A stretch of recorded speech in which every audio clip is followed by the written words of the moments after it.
Hello আমার ফেসবুকের বন্ধুরা, আজকে তো লক্ষ্মী পূজার দিন, তাই আজকে তো লক্ষ্মী পূজা করতে হবে। তো আজকে আমি তো লক্ষ্মী পূজা করছি, তোমরা কে কে করছো জানাবে, ঠিক আছে?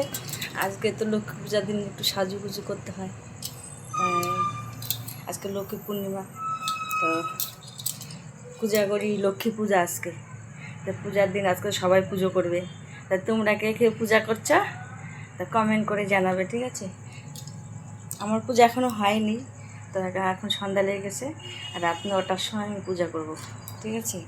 তো কী করব, তোমাদের সবাই নিমন্ত্রণ করলাম আমি, তোমরা সবাই আমাদের বাড়ি এসো। আজকে লক্ষ্মী পূজার দিন, সবাই আসবে কিন্তু। তোমাদের সবাইকে বলছি, আমার ফেসবুক যত বন্ধু আছে আমি সবাইকে বললাম, সবাই আজকে আসবে আমাদের বাড়িতে, ঠিক আছে? এখনও পূজা হয় নাই, কেবল রেডি হচ্ছি আমি।